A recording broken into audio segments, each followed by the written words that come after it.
Hi everyone, very very good morning, good afternoon, good evening. आज की इस video में, आज की इस क्लास के अंदर हम पढ़ेंगे कैरेक्टरिस्टिक्स ऑफ अ कंपनी। दोस्तों, मैंने पिछली क्लास के अंदर आपको कंपनी के बारे में बेसिक नॉलेज प्रोवाइड की। उसके बाद मैंने आपको कंपनी का मीनिंग समझाया, कंपनी में कितने सेक्शंस, कितने डेफिनेशंस, ये सब छोटी छोटी बेसिक बेसिक बातें हमने करी। मैं शुरुआत में आपको पहली क्लास में बहुत सारा बेसिक बता चुका, दूसरी क्लास में भी आपको बेसिक बता चुका, with definition of the companies आपको बता चुका सेक्शन 2 सबसेक्शन 21 में। आज हम देखेंगे कि कंपनी के अंदर की जो विशेषताएं है, कंपनीज के अंदर क्या विशेषता है। अगर आप कोई कंपनी खोलते हैं तो उसकी फीचर्स क्या है, उसके अंदर क्या विशेषता है, ये आपको जानना आज बहुत जरूरी है। तो पॉइंट हमारा रहेगा पहला, कैरेक्टरिस्टिक्स ऑफ अ कंपनी। तो कंपनी की विशेषताएं क्या है वो हम देखते हैं। टोटल हमारे पास 7 विशेषताएं हैं, 7 के साथ हम आज की क्लास के अंदर कवर करने जा रहे हैं अपने। ठीक है, चलिए स्टार्ट करते हैं पहली वाली से, सेपरेट लीगल। चलिए, तो सेपरेट लीगल एंटिटी क्या कहता है दोस्तों? बड़ा ही सिंपल है, सरल है, आप इसको पहले भी पढ़ चुके हैं। कहता है, अकाउंट्स में भी आपने पढ़ा था, एक कॉन्सेप्ट पढ़ा था, बिजनेस एंटिटी कॉन्सेप्ट। अकाउंट में जब आप पढ़ते हो बिजनेस एंटिटी कॉन्सेप्ट, तो वो क्या कहता है? कहता है जब आप अकाउंट मेंटेन करोगे ना, तो अकाउंट मेंटेन करते वक्त आपको ये मानना है कि कंपनी अलग होती है, बिजनेस अलग होता है और ओनर अलग होता है, दोनों की एक सेपरेट लीगल एंटिटी है। सेम जो बिजनेस एंटिटी कॉन्सेप्ट आपने अकाउंटिंग में सीखा था, फाइनेंशियल अकाउंटिंग में, वही ये कहता है। वहां बिजनेस एंटिटी लगा दिया वर्ड, यहां सेपरेट लीगल एंटिटी बोल दिया। सेपरेट लीगल एंटिटी आपको ये बता रहा है कि दोस्तों, कंपनी और ओनर ये दोनों, उनका सेपरेट लीगल एग्जिस्टेंस है, ये दोनों अलग अलग है। आपने देखा होगा, अगर हम बात करें टाटा की, तो टाटा ग्रुप एक अलग ऑर्गेनाइजेशन बिजनेस है, और रतन टाटा जो ओनर थे, अब तो नहीं है खैर, जो ओनर थे वो अलग है। आपने देखा हो रिलायंस एंड मुकेश अंबानी, रिलायंस अलग है कंपनी, उसकी अलग पहचान है, और मुकेश अंबानी की अलग पहचान। ऐसी आपने बहुत सारे बिजनेसमैन को देखा होगा। अमेजॉन को देख लो, अमेजॉन की अलग पहचान है और उसके ओनर की अलग पहचान है। फेसबुक को देख लो, उसके ओनर की अलग पहचान है, मार्क जुकरबर्ग, और फेसबुक की अलग पहचान है। तो कंपनी की पहली विशेषता ये है कि जब भी आप कोई कंपनी खोलते हैं, कंपनी इनकॉर्पोरेट करते हैं, तो कंपनी का एक सेपरेट लीगल एग्जिस्टेंस हो जाता है सर। आप कंपनी के नाम पर कोई एसेट खरीद सकते हैं, कंपनी के नाम पर कोई कॉन्ट्रैक्ट कर सकते हैं, क्योंकि अगर उसका सेपरेट लीगल एग्जिस्टेंस है ना, तो वो इंडियन कॉन्ट्रैक्ट के अंदर, कैपेबिलिटी ऑफ पार्टी के अंदर कवर हो जाती है कि भाई कंपनी भी एक सेपरेट कॉन्ट्रैक्ट किसी पर्सन या किसी अदर कंपनी से कर सकती है। तो सेपरेट लीगल एग्जिस्टेंस के अंदर आपको यह बता रहा है कि company is a separate legal person and artificial person, it is distinguish from the share holder of the company. अगर शेयर होल्डर कोई गलत काम कर रहे हैं, इसका मतलब ये नहीं कि कंपनी ने गलत कर दिया। कंपनी का एक अलग एग्जिस्टेंस है, और शेयर होल्डर जो उसके ऑनर होते हैं उनका अलग एग्जिस्टेंस होता है। दोस्तों, कंपनी के जो मेन ऑनर होते हैं उसके शेयर होल्डर होते हैं। आगे जाकर एक चैप्टर आएगा शेयर कैपिटल का, तो वहां पर इसको डिटेल में समझेंगे। अभी के लिए आप ये समझिए कि कंपनी का ऑनर कौन होते हैं? शेयर होल्डर्स होते हैं, जो उसकी कंपनी के शेयर होल्डर, जो कंपनी में पैसा इन्वेस्ट करते हैं। तो पहली लाइन में आपको बताया गया कि कंपनी एक सेपरेट लीगल एंटिटी है, सेपरेट लीगल है, उसका अलग एक आर्टिफिशियल पर्सन में काउंट होगा। और हम मान लीजिए मेरी एक कंपनी है, तो मैं अलग एज अ पर्सन ट्रीट करा जाएगा और कंपनी को अलग ट्रीट करा जाएगा। कंपनी दूसरे कंपनी के साथ, दूसरे पर्सन के साथ कॉन्ट्रैक्ट कर सकती है, एसेट को खरीदा बेचा जा सकता है कंपनी के नाम पर, लायबिलिटी ले सकती है, लोन ले सकती है कंपनी के नाम पर। तो कंपनी के नाम पर अलग, सब कुछ अलग हो सकता है, उसको सेपरेट लीगल एंटिटी कहा गया। तो पहला हमारा पॉइंट आता है कि कंपनी की जो फर्स्ट फीचर्स है वो ये है कि वो सेपरेट लीगल एंटिटी। ठीक है जी। अब दूसरा यहां पर आता है, इसके लिए मैं आपको एग्जांपल देता हूं, इसके लिए मैं आपको एग्जांपल देने की कोशिश करता हूं कि दूसरा वाला पॉइंट क्या कह रहा है। दूसरा वाला पॉइंट कहता है लिमिटेड लायबिलिटी। दूसरा वाला पॉइंट कहता है लिमिटेड लायबिलिटी। मान लीजिए कोई कंपनी है एबीसी लिमिटेड, ठीक है, मान लीजिए दोस्तों एक एबीसी लिमिटेड है और उसके बहुत सारे शेयर होल्डर्स हैं। तो ऑनर कौन होते हैं सर? कंपनी के शेयर होल्डर्स। ऑनर कौन होते हैं? कंपनी के शेयर होल्डर्स।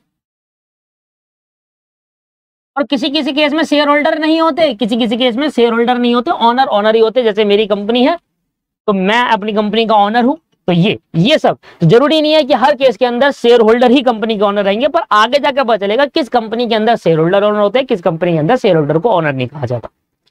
अभी के लिए मान चलते हैं, अभी शेयर होल्डर मतलब सब हटा दीजिए, अभी से मान के चलते हैं ओनर। ठीक है जी। तो मान लीजिए एबीसी लिमिटेड का कोई ओनर है, मान लीजिए एबीसी लिमिटेड के 3 ओनर है, A B and C, A B और सी, ये 3 ओनर है एबीसी लिमिटेड के। अब कंपनी इस पोजीशन में आ गई कि कंपनी की एसेट्स बहुत कम है और कंपनी की लायबिलिटी बहुत ज्यादा हो गई। लेट्स सपोज फॉर एग्जांपल कि कंपनी की total liability, total outside liability, क्या बोल रहे हैं, आउटसाइड लायबिलिटी। देखो आपको पता है एक चीज, आपने अगर फाइनेंशियल अकाउंटिंग में सीखी होगी तो लायबिलिटी के, जब लायबिलिटी का बैलेंस शीट बनाते थे ना आप, तो लायबिलिटी के कॉलम के अंदर 2 चीजें आती थी, एक कैपिटल आता था, है ना, और एक अदर लायबिलिटीज आती थी, जिसके अंदर कैपिटल को छोड़कर तो जो अदर लायबिलिटी होती थी ना उसको आउटसाइड लायबिलिटी कहते हैं। देखिए फर्क है, लायबिलिटी 2 टाइप की होती है। लायबिलिटी के अंदर ना 2 कॉलम, 2 चीज बनती थी आपके पास, कैपिटल भी तो लायबिलिटी में आती थी। देखिए आउटसाइड लायबिलिटी क्या होती है, वो सारी लायबिलिटी आउटसाइड लायबिलिटी, सिर्फ एक को छोड़कर जो ऑनर ने पैसा लगा रखा है ना एज अ कैपिटल बिजनेस के अंदर, वो भी एक बिजनेस की लायबिलिटी है, क्योंकि ऑनर अलग है और बिजनेस अलग है। तो ऑनर जब बिजनेस के अंदर पैसा लगाएगा तो बिजनेस की वो लायबिलिटी मानी जाएगी, बट वो इंटरनल लायबिलिटी होती है, वो एक ऑनर की है। उसको हटा कर कह रहा हूं मैं, इसको हटा कह रहा हूं, ये आउटसाइड लायबिलिटी बहुत ज्यादा है। ऑनर की भी कुछ लायबिलिटी है, लेट सपोज कि ऑनर की लायबिलिटी है 10 लाख रुपए और आउटसाइड लायबिलिटी है 30 लाख रुपए। अब कंपनी के पास इतना पैसा नहीं है कि वो अपनी आउटसाइड लायबिलिटी को पे कर सके, कंपनी के पास इतना पैसा नहीं है, नॉट एबल टू पे हिज आउटसाइड लायबिलिटी। कंपनी के पास इतना पैसा नहीं है कि वो अपनी लायबिलिटी को पे कर सके। कंपनी ने देखा कि यार उसकी एसेट्स कितनी है, तो उसके एसेट को बेचकर, एसेट तो लगभग मान लो 40 लाख की थी, 40 लाख की एसेट थी, मान लो जितनी एसेट थी उतनी लायबिलिटी थी, बट टोटल एसेट बराबर टोटल लायबिलिटी, आपने फाइनेंशियल अकाउंटिंग में ये सीखा है। अब इस एसेट को बेचना चालू करा, बेचना चालू करा, बेचना चालू करा, सारी एसेट बेचने के बाद पैसा कितना रियलाइज हुआ है, पैसा रियलाइज हुआ है 20 लाख रुपए, बिल्कुल हाफ, इतना ही पैसा रियलाइज हुआ है, इससे ज्यादा पैसा रियलाइज हुआ ही नहीं। अब क्या करा जाए, अब 20 लाख रुपए 40 लाख के एसेट, क्योंकि भाई ऐसे नहीं है कि हर एक एसेट लैंड ही हो जो अप्रिशिएट हो, जरूरी नहीं है सर हर एक एसेट लैंड हो जो अप्रिशिएट हो, ऐसा जरूरी भी नहीं है। कोई ऐसी एसेट्स होगी जरूर कंपनी के अंदर जिसमें डेप्रिसिएशन लग रहा होगा। अब वो बुक में तो 100 हो रही है 10 लाख रुपए की, बेचने गए तो वो 5 लाख की बिक रही है, हाफ रेट में बिक रही है। तो जरूरी नहीं है कि बिजनेस के बाद जो एसेट होगी वो अप्रिशिएबल, उसमें डेप्रिशिएबल एसेट भी हो सकती है, और मैक्सिमम एसेट बिजनेस के बाद डेप्रिशिएबल एसेट होती है। तो जब उसको मार्केट में बेचने जाएंगे तो जितनी हमारी बुक वैल्यू शो हो रही है अकाउंट्स के अंदर, हमारे बुक के अंदर जितनी वैल्यू शो हो रही है उतने पे थोड़ा बेच देंगे हम उसको, उससे कम वैल्यू पे मिलेगा हमें वो। तो हमने देखा कि 40 लाख के एसेट बेचकर हमारे पे 20 लाख ही मिला। अब 20 लाख रुपए से तो हमने ये पे कर दिया, अब रिमेनिंग लायबिलिटी कितनी बच गई, अब रिमेनिंग लायबिलिटी कितनी बच गई सर, 10 लाख रुपए की रिमेनिंग लायबिलिटी कितनी बच गई, 10 लाख रुपए। अब ये कौन देगा भाई 10 लाख रुपए की लायबिलिटी आउटसाइड वालों को, ये कैसे चुकाएंगे? तो हम कहेंगे ऑनर आपके पास जो पैसा पड़ा है ना, ये जो पैसा आपने हमें दे रखा था ना, इस पैसे से हम इस लायबिलिटी को चुका देंगे, इस पैसे से हम इस लायबिलिटी को चुका देंगे और तुम्हें कुछ भी नहीं मिलेगा, क्योंकि तुमने बिजनेस के अंदर पैसा लगाया, तुमने लोन इतना ले लिया, तुमने लायबिलिटी इतनी कर ली कि बिजनेस की सारी एसेट बेचकर भी वो लायबिलिटी नहीं चुका पा रहे। कौन सी वाली, आउटसाइड वाली।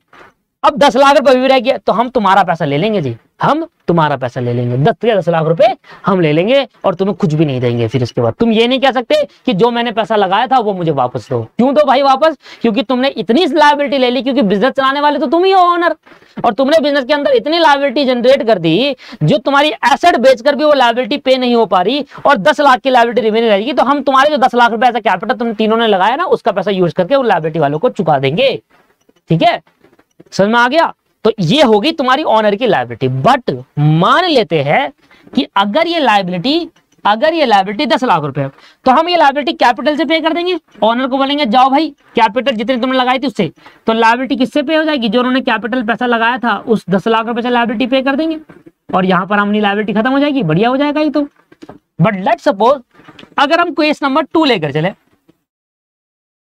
केस नंबर 2 माने कि मान लो अगर सारी एसेट बेचने के बाद रिमेनिंग लायबिलिटी आपके पास रह जाती है 20 लाख रुपए की, और आपके पास कैपिटल कितनी है, एक तो सारी एसेट बेचकर हमने लायबिलिटी चुका दी, और सारी एसेट बेचकर जब हमने लायबिलिटी चुकाई अब भी 20 लाख की लायबिलिटी रिमेनिंग रह गई, तो आपके पास कैपिटल कितनी बड़ी है, 10 लाख रुपए बड़ी है, वो आपने चुका दिया। अब भी आपके पास कितना पैसा पड़ा है, 10 लाख रुपए। अब ये पैसा कहां से आएगा, ये अब और लायबिलिटी रह गई, अभी ये रिमेनिंग लायबिलिटी और रह गई। भाई हमने एसेट बेच दी, लायबिलिटी चुकाई, 20 लाख रह गया, फिर हमने कहा ऑनर जो तुमने पैसा दिया था हम उसको में से लायबिलिटी चुका रहे 10 लाख रुपए, 10 लाख अब भी रह गया। अब ये 10 लाख कहां से लाएगा, क्या हम ऑनर को बोलो जा बेटा घर से लेकर आओ, ऑनर ये पैसा अब तुम घर से लेकर आओगे, लायबिलिटी चुकानी है, ये पैसा तुम घर से लेकर आओ।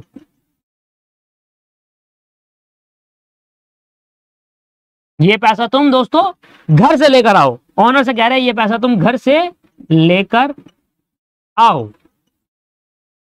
क्या हम ऑनर को ऐसे कह सकते हैं भाई तुमने जो पैसा दिया था वो भी पे कर दिया, तुमने लायबिलिटी, देखिए बिजनेस चलाने वाले ऑनर होते हैं, बिजनेस तो एक आर्टिफिशियल पर्सन है, वो बिल्डिंग है, वो एक नाम है, चलाने वाले तो पर्सन ही है। अब वो पर्सन ज्यादा से ज्यादा लायबिलिटी जनरेट कर लेंगे और चुकाने की बात आएगी वो कहेंगे हम तो नहीं चुका पाएंगे जी, हम नहीं लेकर आ रहे अपने घर से, उन्होंने अपना घर भर लिया अपना प्रॉफिट से, और जब पेमेंट करने की बात है तो कह रहे हैं हम नहीं लेकर आएंगे जी अपने घर से। क्या वो मना कर सकते हैं, क्या बिजनेस ऑनर को ये कह सकता है कि तू अपने घर से लेकर आ पैसा, अगर तू लायबिलिटी तेरी कैपिटल से भी लायबिलिटी नहीं चुकी तो तू अपने घर से लेकर आइयो पैसा, नहीं कह सकता, बस यही नहीं कह सकता। इसलिए कॉन्सेप्ट डाला गया है बिजनेस कंपनी के अंदर लिमिटेड लायबिलिटी। क्या कॉन्सेप्ट डाला गया है, लिमिटेड लायबिलिटी। और लिमिटेड लायबिलिटी का मतलब है कि जो ऑनर ऑफ द बिजनेस है ना उनकी लायबिलिटी सीमित है। अगर बिजनेस के अंदर कोई लायबिलिटी अराइज होती है तो जितना पैसा उन्होंने बिजनेस में लगा रखा है उसका यूज कर सकते हो लायबिलिटी का पे करने के लिए, उनके घर की प्रॉपर्टी बेचकर लायबिलिटी पे नहीं की जा सकती। वो पर्सनली लायबल नहीं होंगे कंपनी की लायबिलिटी चुकाने के लिए, पर्सनली लायबल नहीं। हाँ, जितना पैसा ऑनर का बिजनेस के अंदर लगा है वो यूज कर लो लायबिलिटी पे करने के लिए, और अगर फिर भी लायबिलिटी पे नहीं हुई तो आप ऑनर की घर की पर्सनल प्रॉपर्टी बेचकर लायबिलिटी नहीं चुका सकते। सिर्फ बिजनेस की एसेट को बेचकर लायबिलिटी चुकाओ, बिजनेस में जितना पैसा ऑनर ने लगा रखा उसको यूज कर लो, पर जब उसके बाद भी अगर लायबिलिटी नहीं पे कर पा रहे तो फिर घर के और बिजनेस के ऑनर जो होंगे उनकी पर्सनल प्रॉपर्टी को कोई भी लायबल नहीं है उस पर्टिकुलर चीज के लिए। इसलिए ऑनर की लायबिलिटी लिमिटेड है। लिमिटेड का मतलब जितना पैसा बिजनेस में लगा रखा है वहां तक सीमित है, इसके बाद भी अगर कंपनी की लायबिलिटी पे नहीं हो पा रही तो ऑनर की पर्सनल प्रॉपर्टी नहीं बेची जाएगी। बात समझ में आ गई, क्लियर हो गया। That is the concept, that is the features of company. अगर आप कोई कंपनी खोलते हो तो ये विशेषता है, ये फीचर कंपनी के अंदर इनबिल्ट है कि भाई अगर मैं कंपनी खोलता हूं और मैंने बहुत सारा लोन ले रखा है, बहुत सारी लायबिलिटी ले रखी है और सारी एसेट बेचकर भी लायबिलिटी नहीं, तो मैं घर से तो फ्री हूं जी, मैं अपने घर से तो लाकर दूंगा नहीं, जितना बिजनेस में पैसा लगा रखा है मैंने वो यूज कर लो, पर घर चला कर नहीं दूंगा। ये होता है लिमिटेड लायबिलिटी। तो लिमिटेड लायबिलिटी के केस के अंदर क्या होता है कि ऑनर की लायबिलिटी लिमिटेड है, इसका मतलब कंपनी की अगर सारी लायबिलिटी चुकाने के बाद सारी लायबिलिटी नहीं चुका पाए, कैपिटल का पैसा यूज कर लिया, सारी एसेट बेच दी, कैपिटल का पैसा यूज कर लिया, तब भी लायबिलिटी नहीं चुका पाए, तो जिनकी लायबिलिटी रहेगी उनका बैड डप हो गया। अब वो ऑनर को पकड़ के गर्दन पकड़ के नहीं भाई मेरे को पैसे दे, घर से लेकर आ पैसे, ऐसे नहीं कर सकते भाई, वो लीगली भी नहीं कर सकता है। इलीगल तो चलो जो है वो मैं उसकी बात नहीं कर रहा, पर लीगली कोर्ट में ये क्या नहीं कह सकता, कोर्ट में जज साहब से कह कि जज साहब से घर की प्रॉपर्टी बेचो और मेरी लायबिलिटी चुकाओ, नहीं, लिमिटेड लायबिलिटी है कंपनी के नेचर में ही। लिमिटेड लायबिलिटी का मतलब है कि एक ऑनर की लायबिलिटी लिमिटेड है, वो कंपनी के सारे लायबिलिटी पे करने के लिए लायबल तो है, पर अप टू जितना उसने पैसा कंपनी में लगा रखा है वहां तक, बस घर से कुछ नहीं आएगा, चाहे कंपनी की लायबिलिटी पे हो या ना हो। The liability of the member of a limited company, देखिए दो टाइप की कंपनी होती है, एक लिमिटेड कंपनी होती है, एक अनलिमिटेड कंपनी होती है। आगे जब मैं काइंड्स ऑफ अ कंपनी पढ़ाऊंगा ना आपको, टाइप्स ऑफ अ कंपनी, उसके अंदर आपको सिखाऊंगा। बट अगर कोई कंपनी आप खोल रहे हो तो उसका नेचर के अंदर ही लिमिटेड है, पर अगर आपने अनलिमिटेड लायबिलिटी वाली कंपनी खोली है तो फिर समझ गए आप कि घर से भी आपकी लायबिलिटी चुकाई जाएगी, पर्सनल प्रॉपर्टी बेचकर भी चुकाई जाएगी। तो दो टाइप की कंपनी हो गई, एक लिमिटेड कंपनी है और एक अनलिमिटेड कंपनी है। तो अनलिमिटेड में लायबिलिटी अनलिमिटेड रहती है ऑनर की, अगर लायबिलिटी नहीं चुका पा रहे, बिजनेस की प्रॉपर्टी बेच दी, तुम्हारा पैसा यूज कर लिया तब भी नहीं कर, तो घर की प्रॉपर्टी बेचकर, पर्सनल प्रॉपर्टी बेचकर ऑनर की लायबिलिटी पे करी जाएगी। बट यहाँ पर हम लिमिटेड वाली की बात करें हैं, तो अगर आपकी मेंबर की लायबिलिटी क्या रहेगी, लायबिलिटी लिमिटेड रहेगी अगर वो लिमिटेड कंपनी है, having a share capital limited to the extent of nominal value of the share held, मतलब जितना पैसा मैंने अपने बिजनेस में लगा रखा था, मान लो मेरा अपने बिजनेस का अकेला ओनर हूं, तो मेरे बिजनेस के अंदर 100% शेयर मेरे ही हो, 100% सब कुछ मेरा ही हुआ। तो मैंने जितना पैसा लगा रखा अपने बिजनेस में उतना ही यूज कर सकते हो, वहां तक लिमिट है। मतलब पूरी कैपिटल मेरा यूज कर लो आप पे करने के लिए। The share holder can not be called upon to pay more than unpaid value of his share whatever may be the indebtedness. जितनी भी लायबिलिटी हो कंपनी की, इंडेप्टनेस मतलब जितनी मर्जी लायबिलिटी हो कंपनी की, बस शेयर कैपिटल से ज्यादा, मतलब जो पैसा मैंने लगा रखा है एज अ कैपिटल, उससे ज्यादा का यूटिलाइज नहीं कर सकते, कंपनी में से पैसा नहीं मांग सकती। मान लीजिए मेरी 10 लाख की लायबिलिटी, 10 लाख के मेरे शेयर खरीदे हुए हैं, पर अभी मैंने उसमें 8 लाख पे कर रखे हैं, 2 लाख नहीं कर रखे, वो होता है अनपेड वैल्यू। उतना मंगा सकते हो मेरे से घर से। आपने शेयर 10 लाख के रुपए के खरीद रखे हैं, आपने अभी हमें कितना पैसा दिया, 8 लाख दिया है, लायबिलिटी चुकानी है, कंपनी के 8 लाख यूटिलाइज हो गए, 2 लाख और लेकर आओ घर से आप, क्योंकि वो अनपेड वैल्यू ना, वहां तक तो यूज करो, वो तो आपने खरीदे हुए हैं। हाँ, 2 लाख के बाद घर की पर्सनल प्रॉपर्टी नहीं बेची जाएगी। हाँ, वो 2 लाख रुपए के लिए तो बेच भी देंगे, समझ में आ रहा है आपको, वो 2 लाख रुपए की बेच देंगे। मैंने फिर कहा आपके एक शेयर होल्डर ने 10 लाख के शेयर खरीदे हैं, उसने अभी कंपनी को 8 ही लाख पे करे हैं, उसके नाम पे 10 लाख के शेयर है, 8 लाख पे कर दिए, 2 लाख पे नहीं करे। अब अगर कंपनी को 2 लाख मांगेंगे तो वो मांग सकता है भाई, 2 लाख कंपनी मांग सकती है शेयर होल्डर से। अगर उसने नहीं दिया तो उसकी घर की प्रॉपर्टी बेच देंगे 2 लाख रुपए लेने के लिए, बस जो उसने देने थे, उसका बनता है। 10 लाख के शेयर खरीदे ना, वो चीज कह रहा हूं, अनपेड वैल्यू कहते हैं उसको। परपेचुअल सक्सेशन, आपने बिजनेस अकाउंटिंग में पढ़ा था बिजनेस एंटिटी कॉन्सेप्ट। उस बिजनेस एंटिटी कॉन्सेप्ट के अंदर आपने क्या सीखा था? उस बिजनेस एंटिटी कॉन्सेप्ट के अंदर आपने सीखा था कि हमारा जो बिजनेस होता है और जो ऑनर होता है, वो उनकी जो एग्जिस्टेंस है वो अलग अलग सेपरेट लीगल एंटिटी है। बिजनेस अपने आप में एक पर्सन माना जाता है, आर्टिफिशियल पर्सन, और वो किसी के साथ भी कॉन्ट्रैक्ट कर सकता है, कोई भी असर खरीद सकता है। उसको हमने बिजनेस एंटिटी कॉन्सेप्ट को, जो फाइनेंशियल अकाउंटिंग का था, उसको हमने यहाँ पर क्या बोल दिया, यहाँ पर उसको सेपरेट लीगल एंटिटी बोला। बट आपने एक फाइनेंशियल अकाउंटिंग में प्रिंसिपल वाले सेक्शन के अंदर आपने ये भी पढ़ा था, गोइंग कंसर्न अजम्पशन पढ़ा था, गोइंग कंसर्न अजम्पशन। अच्छा, गोइंग कंसर्न अजम्पशन में आपने ये पढ़ा था कि भाई ऑनर आते जाते रहेंगे पर बिजनेस का भी पता नहीं होगा, बिजनेस चलता रहेगा फोरसेबल पीरियड तक। आप अकाउंटिंग करते टाइम ये मान लेना, ये अज्यूम करना कि हमारा बिजनेस सालों साल चलता रहे, ऑनर मरेगा नया आएगा, मरेगा नया आएगा। टाटा कंपनी का अगर आप देखो तो टाटा कंपनी कब इनकॉर्पोरेट हुई थी और कब से कब तक, क्या ऑनर नहीं मरे होंगे उसके? मर गए होंगे। जमशेदपुर टाटा आपके पास ये उनका, फिर क्या हुआ, धीरे धीरे कंपनी तो एग्जिस्ट कर रही है पर जो उसके ऑनर है वो चेंज होते चले जा रहे हैं। तो यहां पर जो गोइंग कंसर्न अजम्पशन था ना फाइनेंशियल अकाउंटिंग का, जहां पर हम ये अज्यूम करते हैं कि हमारी कंपनी जिंदगी भर चलते रहे, सालों साल चलती रहे, ऑनर आते जाते रहेंगे पर कंपनी बंद नहीं होगी, कंपनी हमें मान के चलते हैं, कंपनी हमें चलते रहे, तो उसी का एक कॉपी कर दिया गया है perpetual succession. Perpetual succession, the company has it existence from time of incorporation up to winding up, member may come, member may go, but company survive up to the winding up। जब तक company को मर नहीं जाती। अच्छा, company कब मर जाती है? कंपनी को जब ऑनर बंद कर देते हैं। देखा होगा आपने, बहुत सारी कंपनी बंद हो जाती है, राइट? आपने ये देखा होगा बहुत सारी कंपनीज बंद हो जाती है, तो वहां पर ऑनर खुद कंपनी को बंद कर देते हैं क्योंकि वो लॉस में होती है। तो लॉस में होती है, जैसे कि कंपनी बंद होगी। आपने देखा होगा एक माइक्रोमैक्स के पहले लैपटॉप आते थे, माइक्रोमैक्स के लैपटॉप आते, अब नहीं आते, बंद हो गया वो आना, बहुत पुरानी कंपनी है। पहले जियोनी के फोन आते थे इंडिया के अंदर, जियोनी आपने नाम सुना होगा, तो वो भी बंद हो गई। तो कंपनी आती है, खुलती है, कंपनी बंद होती है। बट जब से कंपनी खुली है तब तक उसका वाइंडिंग पीरियड तब तक नहीं आएगा जब तक लॉस नहीं होगा, कंपनी को लॉस में नहीं जा रही। भाई जब कंपनी सालों साल लॉस में जा रही है तो क्या फायदा उसको खोलने का, बंद ही कर दो उससे अच्छा।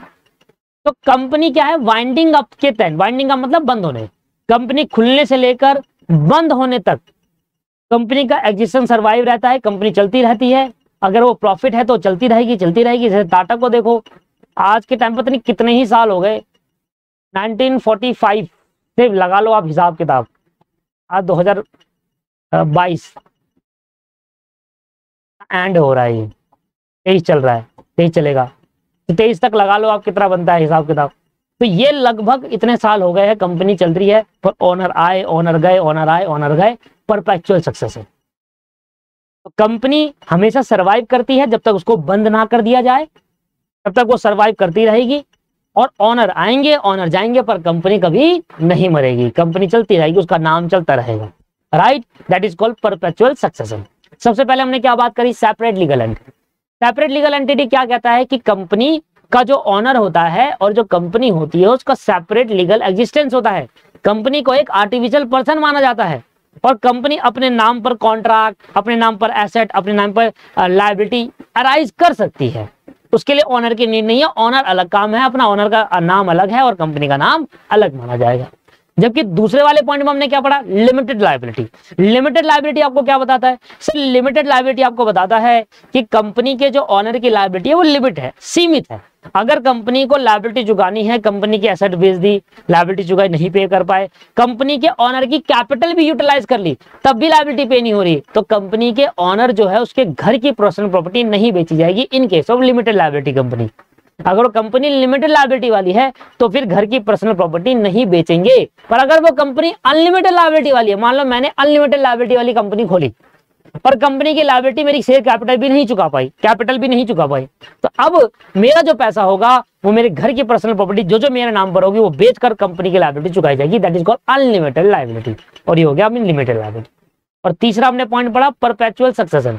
कंपनी फोर्सेबल पीरियड तक चलती रहेगी, ऑनर आएंगे, ऑनर जाएंगे, ठीक है जी। कंपनी नहीं मरेगी नहीं, कंपनी सर्वाइव होगी जब तक उसको वाइंड अप ना कर दिया जाए, जब तक उसको बंद ना कर दिया जाए तब तक वो चलती जाएगी। ऑनर आ ही जाएंगे, ऑनर जाएंगे, मरेंगे, जिएंगे, कंपनी चलती जाएगी। सेपरेट प्रॉपर्टी क्या कहती है, देखो मैंने क्या कहा कि कंपनी, अगर कंपनी का एग्जिस्टेंस सेपरेट है, कंपनी का एक डिफरेंट है, तो कंपनी अपने नाम पर प्रॉपर्टी ले सकती है, वो अपने नाम पर प्रॉपर्टी किसी को ट्रांसफर कर सकती है। कंपनी के पास अधिकार आ जाता है कि अगर वो एक सेपरेट पर्सन है, एक सेपरेट आर्टिफिशियल पर्सन उसको ट्रीट कर दिया गया है, तो अपने नाम पर कॉन्ट्रैक्ट कर ले, अपने नाम पर एसेट खरीद ले, अपने नाम पर एसेट बेच ले, लायबिलिटी अराइज कर ले, सब कर सकती है। तो सेपरेट प्रॉपर्टी अपने नाम पर भी बाय कर सकती है, जरूरी नहीं है ऑनर को अपने नाम पर ही बाय करनी हो। The company is having a right to acquire and transfer property in its own name. Company चाहे तो अपने नाम पर प्रॉपर्टी एक्वायर कर सकती है या किसी को ट्रांसफर बेच सकती है अपने नाम से प्रॉपर्टी। अब यहां पर जो पॉइंट आता है वो आता है कॉमन सेल। ये एक इंपॉर्टेंट पॉइंट है और इसके अंदर अमेंडमेंट भी आई थी, बहुत पहले की अमेंडमेंट है, पर आज तक ये बहुत अच्छी अमेंडमेंट, बहुत पहले आ गई थी बट आज तक इसको हाईलाइट करके पढ़ाया जाता है जो भी टीचर इसको पढ़ाता है। देखिए कॉमन सील के बारे में क्या कह रहा है, common seal is used by the company for affixing it is on document such as a contract etcetera since it is an artificial person and can not be sign on its document. देखिए common seal का मतलब क्या होता है, common seal का मतलब होता है वो स्टैंप, कंपनी की स्टैंप। जब भी कंपनी कोई कॉन्ट्रैक्ट करेगी तो अब ये पर्सन तो है नहीं, अब ये पर्सन तो है नहीं, कंपनी कोई पर्सन तो है नहीं कि वो अपने साइन कर दे। भाई हमारे साथ कॉन्ट्रैक्ट होगा तो हम अपने हाथ से साइन कर सकते हैं, पर कंपनी कोई पर्सन नहीं है दोस्तों, तो कंपनी अपने हाथ से साइन नहीं कर पाएगी। कंपनी कोई पर्सन नहीं है तो कंपनी अपने हाथ से साइन नहीं कर पाएगी। तो कंपनी के लिए क्या होता है, कंपनी की जो स्टैंप होती है ना, स्टैंप कि मान लो रिलायंस प्राइवेट लिमिटेड स्टैंप होगी, टाटा ग्रुप का stamp, Tata motor limited stamp लगाई, तो वो कंपनी की स्टैंप उनकी एक कॉमन सील मानी जाती है, जिससे ये पता लगता है कि ये जो डॉक्यूमेंट है ये वैलिड डॉक्यूमेंट है, कंपनी के नाम का वैलिड डॉक्यूमेंट है। भाई अगर आप कोई डॉक्यूमेंट कंपनी इशू कर रही है और उसके अंदर कंपनी के ना तो सिग्नेचर है, सिग्नेचर कंपनी कर ही नहीं पाएगी, ऑनर करेगा कंपनी के सिग्नेचर है ना, तो कंपनी की स्टैंप तो लगेगी। इसी ये तो पता चलेगा कि हाँ ये डॉक्यूमेंट कंपनी का है, ये कॉन्ट्रैक्ट जो कंपनी ने बनाया है कंपनी का है, कंपनी ने कोई एसेट खरीदी है तो ये कंपनी की है ना। तो कंपनी की जो स्टैंप होती है दोस्तों वो कॉमन सील माना जाता है। एंड पहले क्या होता था, किसी भी डॉक्यूमेंट को वैलिड करने के लिए, मान लो कंपनी ने कोई डॉक्यूमेंट इशू करा, कोई भी कॉन्ट्रैक्ट करा, किसी भी तरीके की एसेट एक्वायर करी, बेची, इन सब के लिए वैलिड डॉक्यूमेंट, इन सब के लिए जो डॉक्यूमेंट लगे उसको वैलिड तभी माना जाएगा जब कंपनी की स्टैंप लगती। स्टैंप के बिना वो डॉक्यूमेंट कंपनी का माना ही नहीं जाता था। अगर कंपनी की स्टैंप नहीं लगी तो वो डॉक्यूमेंट वैलिड नहीं है, कंपनी की स्टैंप लगना जरूरी है दोस्तों। अब क्या कर दिया गया है, अब इसके अंदर कुछ चेंजेस लाए थे, बहुत पहले ही चेंजेस आ गए हैं, आज के नहीं है, तो अब ये करंट अमेंडमेंट नहीं सोचना, ठीक है ना। चलिए देखिए कब आया चेंजेस, कह रहा now use of company seal has been optional as per the 2015 amendment of companies act 2013। 2015 में कॉमन सील, पहले उससे पहले कॉमन सील कंपलसरी था। किसी भी डॉक्यूमेंट अगर कंपनी का है तो कंपनी की कॉमन सील मतलब स्टैंप लगनी जरूरी है। अगर कंपनी की स्टैंप नहीं लगी तो फिर वो डॉक्यूमेंट वैलिड नहीं माना जाएगा। हम नहीं मानेंगे ये कंपनी का डॉक्यूमेंट है, हम उस कॉन्ट्रैक्ट को ही वैलिड नहीं मानेंगे जो कॉन्ट्रैक्ट कंपनी ने कर रहा है और कंपनी स्टैंप नहीं लगा रही है अपनी। बट अब इसको 2015 के बाद ऑप्शनल कर दिया गया। 2015 में अमेंडमेंट आई और बताया गया कि कॉमन सील अब ऑप्शन है, इनवैलिड नहीं है, ऑप्शन है। अगर आप कंपनी की स्टैंप लगाकर आज भी करते हो, आज भी कंपनी की स्टैंप लगाओगे तो कंपनी का डॉक्यूमेंट आज भी वैलिड माना जाएगा। ऑप्शनल है, रिमूव्ड नहीं करा, ऑप्शनल, ऑप्शन दे दिया गया, दूसरा ऑप्शन भी दिया गया। ये तो है ही ऑप्शन के अंदर कि आप कंपनी की कॉमन सील का यूज कर लो, कॉमन सील लगा लो, यहां पर कंपनी की स्टैंप लगाओ। किसी भी कॉन्ट्रैक्ट कर रही है कोई कंपनी, मान लो कोई एसेट खरीदी है, डॉक्यूमेंट बनाना है, स्टैंप लगा दो कंपनी की, वैलिड है वो डॉक्यूमेंट। पर ऑप्शन में क्या डाला गया? The companies act 2013 required common seal to be affixed in a certain document such as bill of exchange, share certificate etcetera. All such document which required affixing the common seal may now instead be signed instead। अब पहले क्या होता था, necessary होते थे बहुत सारे document, जैसे बिल ऑफ एक्सचेंज आप साइन कर रहे हो तो उसमें कंपनी की स्टैंप जरूर चाहिए होती, क्योंकि हमें पता होना चाहिए ये कंपनी का है। शेयर सर्टिफिकेट इशू करते हो, शेयर कोई पर्सन शेयर खरीदता है तो उसके शेयर सर्टिफिकेट इशू करोगे तो उधर कंपनी के बहुत सारे ऐसे डॉक्यूमेंट थे जहां पर नेसेसरी था कॉमन सील का होना, पर उसकी जगह पर अब ऑप्शन दूसरा भी आ गया है। और वो दूसरा ऑप्शन क्या है? वो सर वो दूसरा ऑप्शन है, इधर देखो, बाय टू डायरेक्टर, या तो दो डायरेक्टर साइन कर दे और या one director and a company secretary of the company sign कर दे। यस, या तो दो डायरेक्टर साइन कर दे तो कॉमन सील के बराबर मान लिया जाएगा, या दो डायरेक्टर नहीं है कंपनी के अंदर, कोई बात नहीं, एक डायरेक्टर एक कंपनी सेक्रेटरी साइन कर दे, सीएस। तो यहां पर सीएस का होना बहुत जरूरी है, क्योंकि एक सीएस अगर हो, देखो ऑप्शन है, यहां पर भी ऑप्शनल में है। अगर मान लो आपकी कंपनी के अंदर सीएस नहीं है तो स्टैंप लगा लो, खत्म कहानी। मान लो एक केस है ना यार, आपके पास केस है, देखिए ऑप्शन दे दिया गया आपको पास। ऑप्शन क्या दिया आपके पास? कंपनी के डॉक्यूमेंट को तभी वैलिड माना जाएगा, कंपनी डॉक्यूमेंट तभी वैलिड माना जाएगा जब आपके पास तीन ऑप्शन होंगे। ऑप्शन दिए गए, पहला ऑप्शन ये है कि आप कंपनी की कॉमन सील ले लो, स्टैंप, ठीक है, जो कंपनी की स्टैंप होती है ओरिजिनल स्टैंप वो। दूसरा ऑप्शन ये है कि यार अगर मान लो आपके पास स्टैंप नहीं है या आपने स्टैंप नहीं बनवाई अभी, ठीक है, तो दूसरा ऑप्शन ये है कि आप कंपनी के जो दो डायरेक्टर है ना, उन दो डायरेक्टर के साइन करवा लो किसी डॉक्यूमेंट में एक साथ। कॉन्ट्रैक्ट करा कंपनी ने, उन दो डायरेक्टर ने साइन करे, वो कॉमन सील के बराबर माना जाएगा, वो स्टैंप के इक्विवेलेंट माना जाएगा। तो कोई भी दो डायरेक्टर, मान लो आपकी कंपनी में 10 डायरेक्टर है, कोई भी दो डायरेक्टर आकर साइन कर देगा तो हम उस कंपनी के डॉक्यूमेंट को वैलिड मान लेंगे। अगर जहां मैं ट्रेनिंग कर रहा था ना, मैंने ट्रेनिंग करना स्टार्ट करी थी, तो ट्रेनिंग के अंदर क्या होता था, मैंने देखे काफी टाइम कंपनी के दो डायरेक्टर के साइन हुए होते थे, स्टैंप नहीं होती थी, स्टैंप भी लगा देते थे हम, पर कंपनी इसमें दो डायरेक्टर के साइन भी कर देते थे। देखो क्या है, कंपनी के अंदर जो भी काम होता है ऐसा होना चाहिए कि भाई वैलिड है, कहीं से गलत ना हो। तो हम क्या करते थे, हम डायरेक्टर, एक डायरेक्टर के पास गए, वहां से साइन करवाया, दूसरे डायरेक्टर के पास गए, वहां से साइन। मैं किसी कंपनी में, कौन सी कंपनी में ट्रेनिंग करी है, national textile corporation limited, NTCL, national textile corporation limited, इसमें मैंने अपनी ट्रेनिंग करी थी। और ट्रेनिंग के दौरान मैंने ये देखा कि कंपनीज के अंदर दो डायरेक्टर भी अगर साइन कर देते हैं तो वैलिड माना जाता है, as per this particular amendment 2015 की जो आई थी। तो अगर कंपनी के अंदर दो डायरेक्टर, हमारी कंपनी के अंदर 4 डायरेक्टर थे, तो 4 में से 2 कर देगा तो कंपनी के स्टैंप के इक्विवेलेंट माना जाएगा। और ऑप्शन नंबर, मान लो किसी कंपनी के बाद 2 डायरेक्टर है ही नहीं, अब वो कहां से लेकर भाई 2 डायरेक्टर, या तो स्टैंप लगवा ले, स्टैंप खरीद के लगवा ले, स्टैंप ओरिजिनल स्टैंप बनवा ले, अपनी कंपनी की स्टैंप ऐसी बन जाती है यार, कोई इसमें बड़ी बात नहीं है स्टैंप बनवाना। स्टैंप वाले के पास जब बोल मेरी कंपनी की स्टैंप बना दे, उसको डाटा दे, स्टैंप पे क्या लिखवाना वो बनाकर तैयार कर देगा आपको, या तो वो बनवा लो। या अगर आपके पास स्टैंप, ये ऑप्शन सबसे आसान है, ये ऑप्शन सबसे बढ़िया है, स्टैंप बनवाओ मारो खत्म कहानी, 2 डायरेक्टर की कहानी खत्म। बट ऑप्शन दे दिया स्टैंप नहीं लगाना चाहते तो भैया फिर आपको क्या करना होगा, 2 डायरेक्टर भी नहीं है तो एक डायरेक्टर कर ले साइन, या तो एक डायरेक्टर साइन कर दे प्लस या एक कंपनी सेक्रेटरीट साइन कर दे 1 CS। अब वो कहता भाई मेरे पास CS भी नहीं है, तो भाई तू कंपनी बंद कर जा, ना तेरे पास कॉमन सील है, ना 2 डायरेक्टर है, एक डायरेक्टर तू हो गया, CS तू रखना नहीं चाहता, तो फिर तू बंद कर दे, तू काम खोलनी नहीं है, तू गंद है, तू निकल।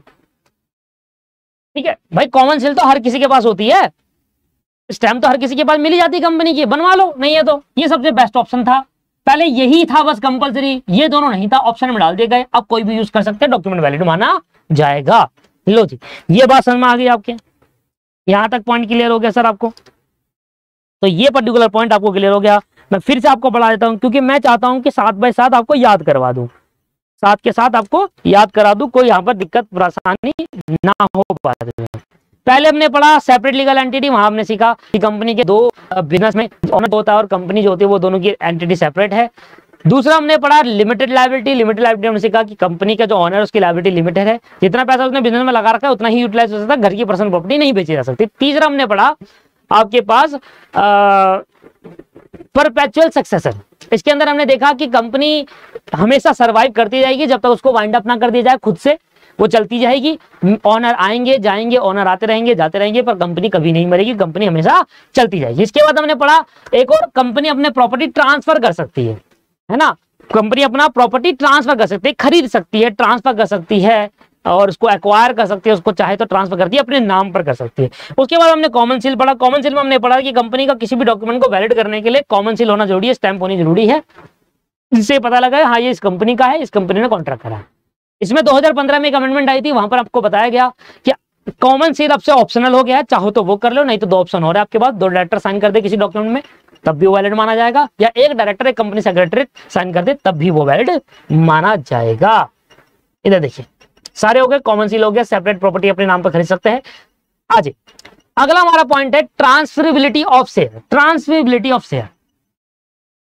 देखिए कंपनी अगर चाहे तो अपना शेयर किसी दूसरे पार्टनर को, कंपनी का जो ऑनर है ना वो चाहे तो शेयर को ट्रांसफर कर सकता है, बट इसके अंदर एक एक्सेप्शन है, वो एक्सेप्शन ये है कि प्राइवेट कंपनी अपने शेयर को ट्रांसफर नहीं कर सकती। मान लो आपकी कोई प्राइवेट, अभी हम आगे जाकर ना एक काइंड्स ऑफ कंपनी पढ़ेंगे, private company and public company, उसकी विशेषताएं देखेंगे। तो प्राइवेट कंपनी के अंदर क्या होता है कि आप अपने शेयर ट्रांसफर नहीं कर सकते। जैसे कि मान लो मैंने और आपने मिलकर एक प्राइवेट कंपनी खोली, मेरे 50% शेयर है उस कंपनी में, मतलब मैं 50% मालिक हूं, आप भी 50% मालिक हो।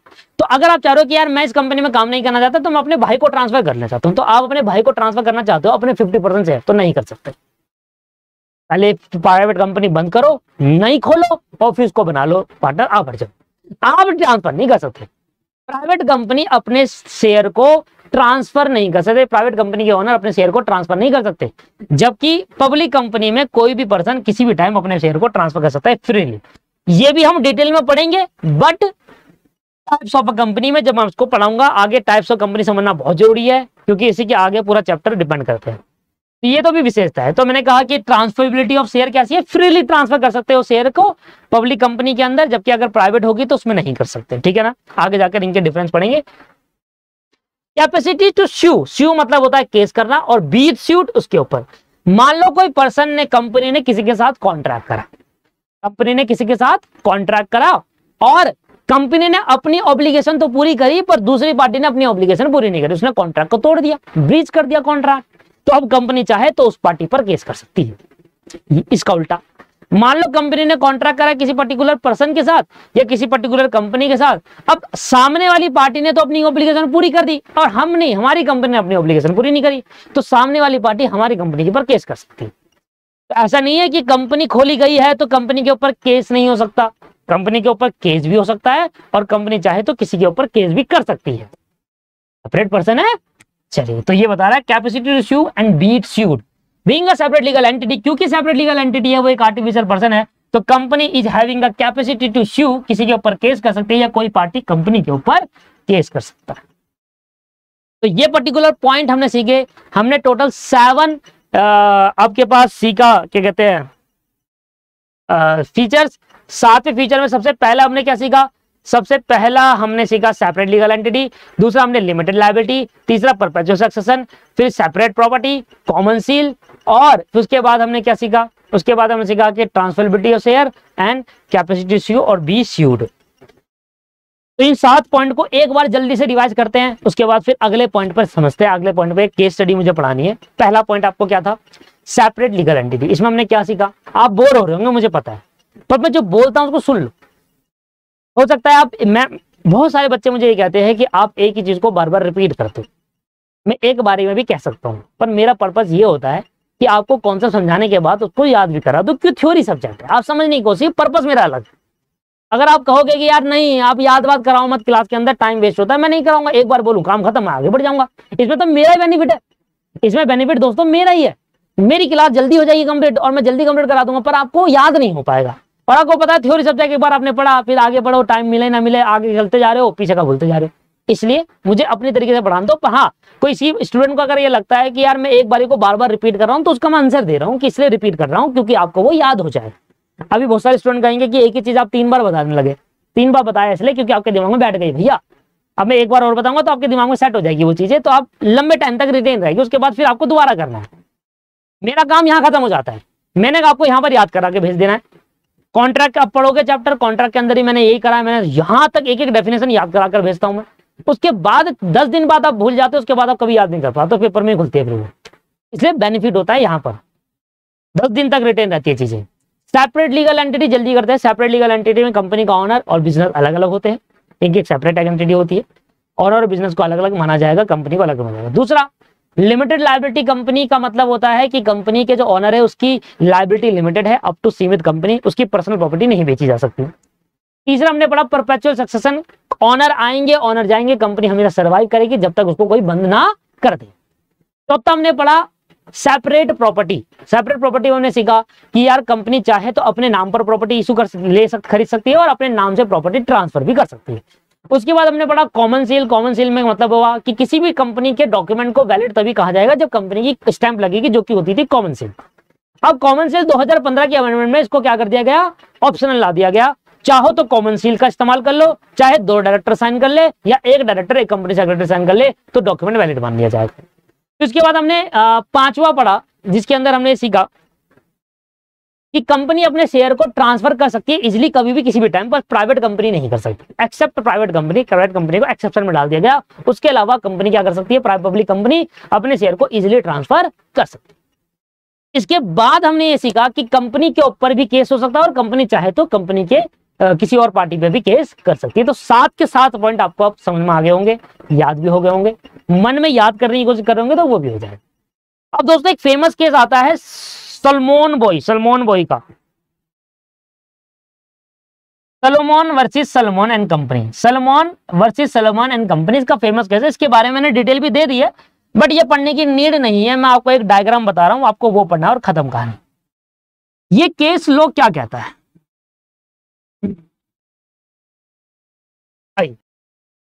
आइए तो स्टार्ट करते हैं केस लॉ। केस लॉ बड़ा ही प्यारा है एंड ये केस लॉ आपको कहाँ, इस केस लॉ का आपको जो रेफरेंस देना है वो कहाँ देना है, मतलब ये केस लॉ किस बेसिस पर बनाया गया है, किस बेस पर रखकर इस केस लॉ को बनाया गया है, पहले समझते हैं, फिर मैं रेफरेंस बताऊंगा आपको इस पर्टिकुलर केस लॉ का रेफरेंस आपको कहाँ देना है, what is the meaning of reference, ये भी आपको बताया। ठीक है, चलिए तो सबसे पहले केस लॉ का नाम था Salomon versus Salomon and company limited.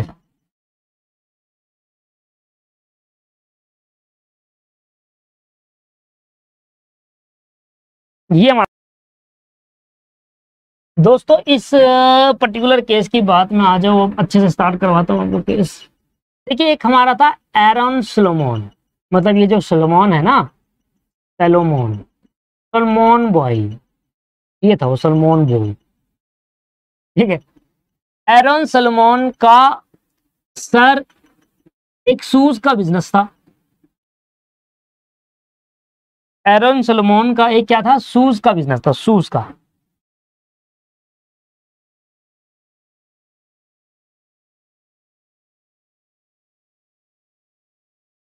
एक मिनट, अरे यार क्या, शूज का इनका एक बिजनेस था, ठीक है, और इनकी एक प्रोप्राइटरशिप फर्म थी, एरन सोलोमन की एक प्रोप्राइटरशिप फर्म थी। यू नो प्रोप्राइटरशिप फर्म क्या होती है, जहां पर एक बिजनेस का सिंगल ओनर होता है उसको प्रोप्राइटरशिप फर्म कहते हैं। एरन सोलोमन नाम था इसका, इसके एक शूज का बिजनेस था और उसमें एक फर्म थी, प्रोप्राइटरशिप फर्म थी जिसमें एक सिंगल ओनर होता है।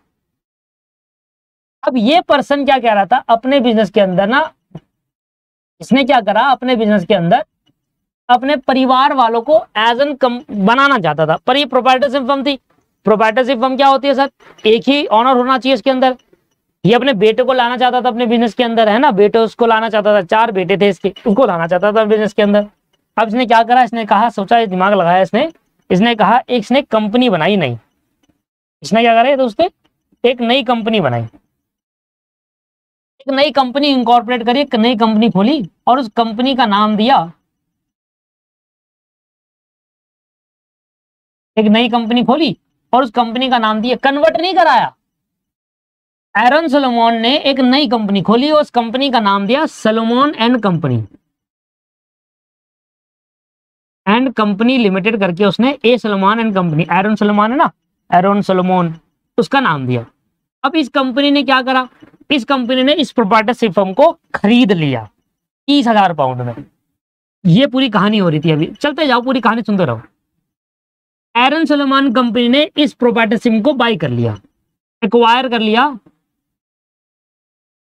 एट 30,000 पाउंड, 30,000 पाउंड में इसने एक्वायर कर लिया। क्या, कंपनी ने प्रोप्राइटरशिप फर्म को एक्वायर कर लिया।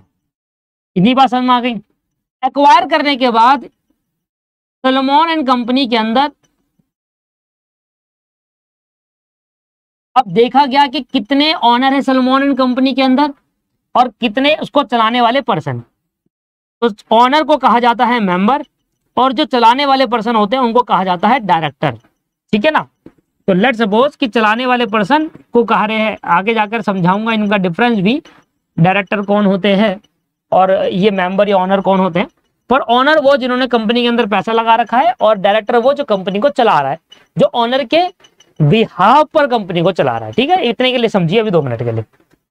अब मान लीजिए इसका एक क्या कहते हैं, इसके कितने मेंबर थे इस कंपनी के, क्या हुआ, शूज का बिजनेस था, प्रोप्राइटरशिप फर्म खोल रखी थी। अब इन्होंने क्या करा, एक कंपनी इंकॉर्पोरेट करी, उसका नाम रखा ए सोलोमन एंड कंपनी लिमिटेड। उसने इस प्रोप्राइटरशिप को एक्वायर कर लिया, एक्वायर करने के बाद अपना हिस्सा दे दिया। अब इसमें जो एरन सोलोमन थे ना, सोलोमन, उसके 20,000 शेयर थे, 20,000 शेयर। इसकी एक वाइफ भी थी, उसके हिस्से में 1 शेयर था। इसकी एक डॉटर भी थी, उसके हिस्से में भी 1 शेयर था।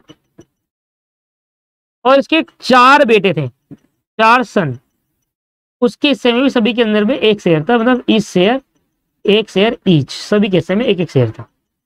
तो ये थे ऑनर उस कंपनी के, उन्होंने पूरे परिवार को शेयर दे रखे थे, वाइफ को 1 शेयर, बेटी को 1 शेयर, हर एक 4 लड़के थे, चारों लड़कों के शेयर, और सबसे ज्यादा शेयर थे उसके बाद 20,000 शेयर, टोटल शेयर इतने ही थे इनके पास।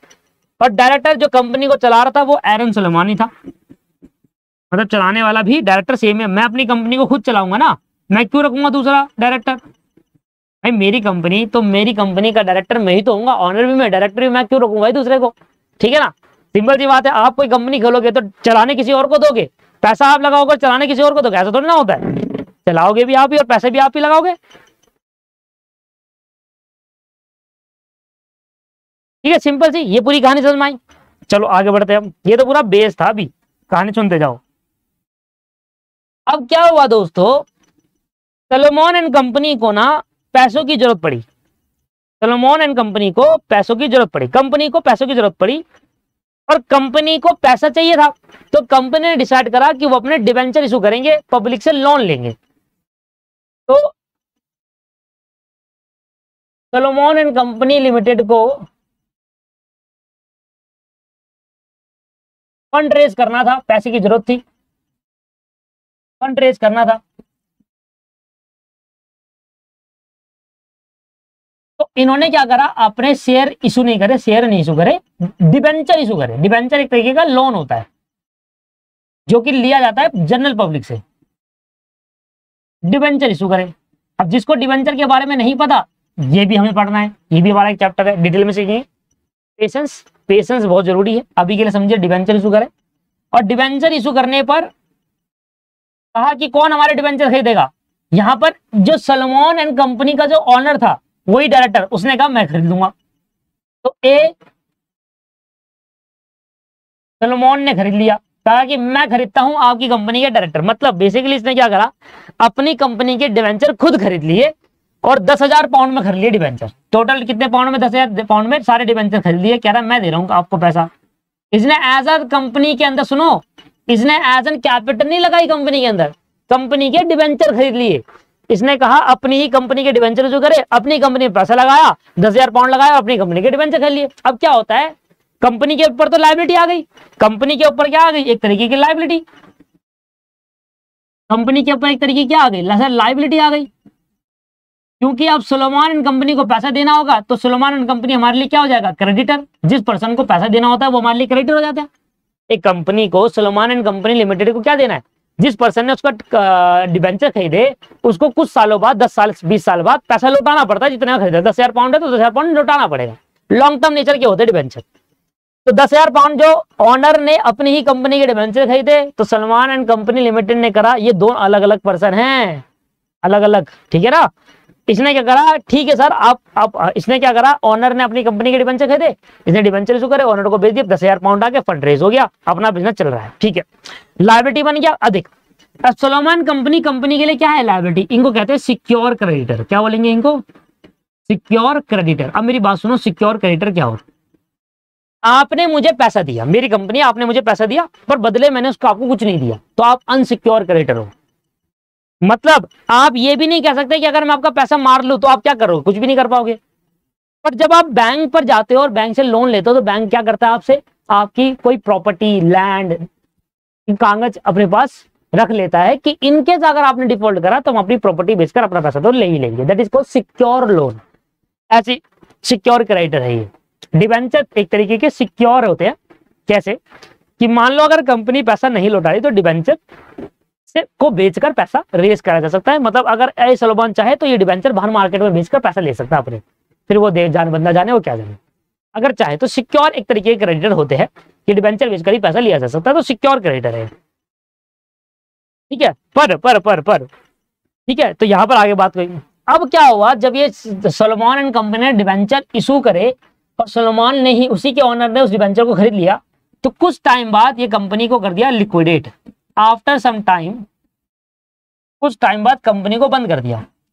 कंपनी को बंद करने को कहते हैं वाइंड अप। कंपनी बंद हो जाती है तो कहते हैं वाइंड अप। बंद करने के प्रोसेस को कहते हैं लिक्विडेशन प्रोसेस। क्या बोलते हैं, कंपनी अगर बंद कर दो तो कहते हैं क्या हो गई, वाइंड अप हो गई, बंद हो गई। और बंद करने के प्रोसेस कहते हैं लिक्विडेशन प्रोसेस। अब लिक्विडेशन प्रोसेस में क्या होता है, लिक्विडेशन प्रोसेस में क्या होता है, कंपनी की जितनी भी एसेट है उसको बेचा जाता है और उससे जो पैसा आता है उससे लायबिलिटी चुकाई जाती है। तो एसेट बेचकर, एसेट को सेल कर करके लायबिलिटी पे की जाती है, लायबिलिटी पे की जाती है। एसेट को बेचकर लायबिलिटी पे की जाती है। आगे सुनो। अब यहां पर कंपनी के पास सिक्योर क्रेडिटर के नाम पे थे एरन सुलेमान का डिवेंचर, और अनसिक्योर क्रेडिटर भी थे। कंपनी के सिक्योर क्रेडिटर भी थे 10,000 पाउंड के, और कंपनी के अनसिक्योर क्रेडिटर भी थे। अब लिक्विडेशन प्रोसेस अगर आपको नहीं पता तो मैं थोड़ा सा आपको बताने की कोशिश करता हूं। कुछ अमाउंट के अनसिक्योर क्रेडिटर थे। अब लिक्विडेशन प्रोसेस समझाता हूं क्या होता है। जैसे जब भी कंपनी लिक्विडेट होती है, बंद होना होती है, तो उसका प्रोसेस क्या होता है, उसकी सारी एसेट बेची जाती है, जो भी पैसा आता है उससे लायबिलिटी चुकाई जाती है। तो पहले किसकी लायबिलिटी चुकाई, तो लिक्विडेशन प्रोसेस लॉ कहता है कि सबसे पहले आप लायबिलिटी चुकाओगे सिक्योर क्रेडिटर वाला, क्योंकि सिक्योर है ना। तो जो सबसे पहले फर्स्ट में सबसे पहले किसकी लायबिलिटी पे करनी होती है, पहले नंबर पे पे करनी होती है सर सिक्योर क्रेडिटर की लायबिलिटी। सिक्योर क्रेडिटर वालों को सबसे पहले पेमेंट होगी as per law. Second, unsecure creditor को पेमेंट होगी, अनसिक्योर क्रेडिटर को पेमेंट होगी। थर्ड, रिमेनिंग लोन्स जो होते हैं वो पेमेंट होगी, अदर लोन्स की पेमेंट होगी अगर वो अनसिक्योर है। तो अगर कोई लोन सिक्योर है तो उनको पहले होगा, मतलब सिक्योर वाले लोन्स, सिक्योर वाली लायबिलिटी इसको पहले पेमेंट होगी, अनसिक्योर वाली लायबिलिटी बाद में होगी। और इन एंड अगर पैसा बचता है तो फिर कंपनी की कैपिटल, कंपनी अपने जो ऑनर की कैपिटल है उसको पे करेगी, पैसा बचता है तो। इसलिए क्योंकि लॉस भी किसको होना चाहिए, ऑनर को होना चाहिए ना। भाई कंपनी खोली, लोगों से पैसा मांगा उधार, कंपनी बर्बाद हो रही है, कंपनी बंद हो रही है, तो लोगों का पैसा जिससे उधार मांगा उसको दो वापस। अब ये अगर ऐसा कर दिया जाए कि भाई कंपनी का ओनर सबसे पहले पैसे लेगा एसेट बेचकर, तो जो ऐसे तो हर कंपनी यही करेगी, लोन लेगी, एसेट बेचेगी, उससे एसेट बेचेगी, पैसा कंपनी बंद कर देगी और अपने पास पैसा जेब में रख लेगी ओनर। ओनर को सबसे आखिरी में पैसा मिलेगा जो कैपिटल होगी, ठीक है जी। ये होता है लिक्विडेशन प्रोसेस। अब इस पूरी कहानी के अंदर क्या हुआ, सबसे बड़े इशू ये आया कि सिक्योर अनसिक्योर जो क्रेडिट थे वो ये डिमांड करने लगे कि सबसे पहले हमें पेमेंट करो, सिक्योर क्रेडिटर से भी पहले हमें पेमेंट करो, और सिक्योर क्रेडिटर के नाम पर एस सोलोमन था। अब इनका लॉजिक रीजन ये था, इन्होंने अपना रीजन ये दिया कि सबसे पहले हमें पेमेंट करो। ये कहने लगे सबसे पहले एसेट बेचकर हमें पेमेंट होनी चाहिए, सबसे पहले पैसा हमें मिलना चाहिए, सबसे पहले पैसा हमें मिलना चाहिए। अब जो सिक्योर क्रेडिटर था जैसे कि सोलोमन, वो कह रहा है कि नहीं, ये तो एज पर लॉ नहीं है, लॉ के हिसाब से पहले सिक्योर क्रेडिटर को पेमेंट मिलनी चाहिए होती है, तब जाकर अनसिक्योर को मिलती है। और लॉ के हिसाब से एग्जैक्टली यही होता है। लिक्विडेशन प्रोसेस जब आप पढ़ोगे तो एग्जैक्टली यही होगा, पहले सिक्योर लायबिलिटी चुकाई जाती है, फिर अनसिक्योर लायबिलिटी चुकाई जाती है। तो अनसिक्योर वाले लायबिलिटी वाले पर्सन कहने लगे कि जो सोलोमन है वही तो क्रेडिटर है, वही ऑनर भी है। ऐसा नहीं हो रहा कि ऑनर को पैसा दे रहे हो आप। तो इनका कहना था कि पहले पैसा हमें दो, अनसिक्योर क्रेडिटर का क्या कहना था, पहले पैसा हमें दो, क्योंकि हम बाहर वाले हैं, ये तो ऑनर है। सोलोमन जो है जिसने डिबेंचर खरीदा है सिक्योर क्रेडिटर के नाम से जो आप शो कर रहे हो, वो तो ऑनर है सर, ऑनर को आप पैसे दोना दे सकते हो एज पर लॉ। तो ऐसा कहना था, इन्होंने कोर्ट पे केस कर दिया, और कोर्ट में केस करके कहा कि अनसिक्योर क्रेडिटर कह रहे हैं कि पहला पैसा हमें दे दो, क्योंकि सर जो सोलोमन है, जो सिक्योर क्रेडिटर के नाम पे सोलोमन शो कर रहा है ना, सोलोमन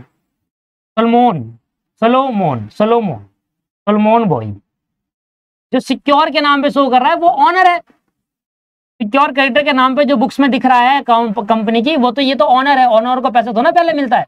तो इनका कहना ये था, इन्होंने जज साहब को ये कहा, कोर्ट में इन्होंने जज साहब को ये कहा कि सर पहले हमें पैसा मिलना चाहिए, क्योंकि सिक्योर क्रेडिटर के नाम से जो पर्सन दिख रहा है वो कंपनी का ऑनर भी है, और ऑनर को पैसा नहीं मिलता।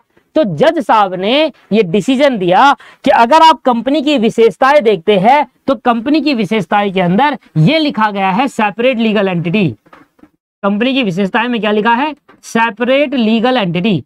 और सेपरेट लीगल एंटिटी ये कहता है कि ऑनर अलग और कंपनी अलग, ऑनर अलग माना जाएगा, अलग और कंपनी अलग। भले ही ऑनर ने लायबिलिटी,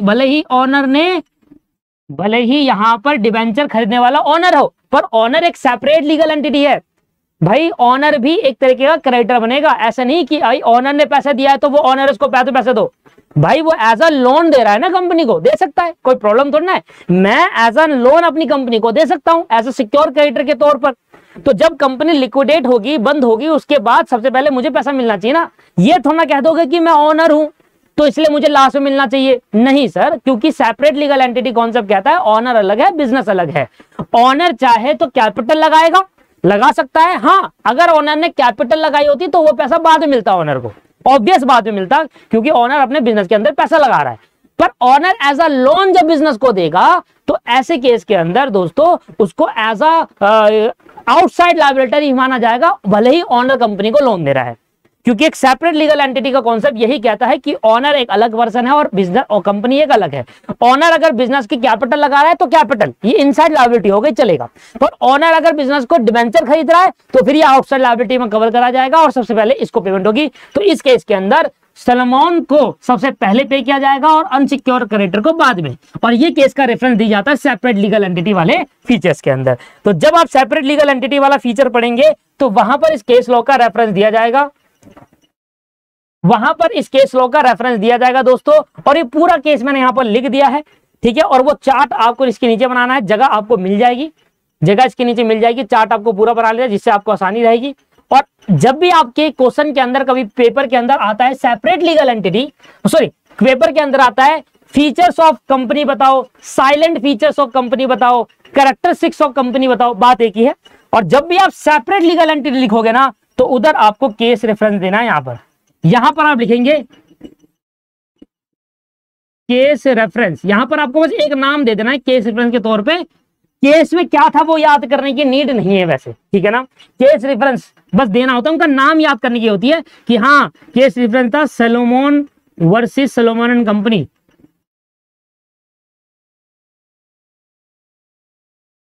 और इस केस रेफरेंस के तहत ये सेपरेट लीगल एंटिटी के कॉन्सेप्ट से डिसीजन दिया गया था इस केस लॉ में। तो ये आपको रेफरेंस यहां पर देना होगा जब आपके पेपर में पूछा जाएगा silent feature of a company. और अगर दे दिया ना आपने रेफरेंस इस पर्टिकुलर पॉइंट पे, अगर आपने ये लिख दिया ना Salomon versus Salomon company limited, तो आपके नंबर आपको दूसरे बच्चों से ज्यादा प्रायोरिटी दी जाती है पेपर चेकिंग में। इसलिए केस रेफरेंस डालना, इंस्टीट्यूट ये कहता है कि केस रेफरेंस डालना जरूरी नहीं है, नीड नहीं है, अब मत डालिए, कोई दिक्कत नहीं, आपके नंबर नहीं कटेंगे। पर अगर आप डालते हैं तो आपकी एक प्रायोरिटी अलग हो जाती है। आपको एक एग्जामिनर इस पॉइंट से देखेगा कि यार बच्चे ने एक्चुअल में पढ़ा है, यार उसको लिख तो हर कोई देगा, अंदर कंटेंट तो हर कोई, जो याद केस लो है वो हर कोई याद नहीं करता। अगर आप केस रेफरेंस लिख कर आते हैं, ये तो लिखना है बस, इसकी गंदी कहानी थोड़ा लिखनी है भाई, ये लिखना है सेपरेट लीगल एंटिटी का केस लो कहां पर था, Salomon versus Salomon company limited के उसमें था। तो इस वाले केस के अंदर सलोमन जीत गया था क्योंकि वो एक सिक्योर क्रेडिटर के तौर पे, ऑनर के तौर पे वहां पर नहीं था, डिवेंचर उसने सिक्योर एक आउटसाइड लायबिलिटी के तौर पे ली थी और सेपरेट लीगल एंटिटी का कॉन्सेप्ट लगाया था, क्योंकि सेपरेट लीगल एंटिटी में सोलोमन अलग पर्सन है और सोलोमन कंपनी अलग, जबकि अनसिक्योर क्रेडिटर क्या कह रहे हैं, ये दोनों एक ही है। क्या कह रहे थे, सोलोमन और कंपनी तो एक ही हुई भाई, जिसकी कंपनी वही तो वो पर्सन है, ये दोनों एक ही हुआ, तो इसको पहले क्यों दिया जा रहा है पैसे, हमें तो ये दोनों तो एक ही हुए ना।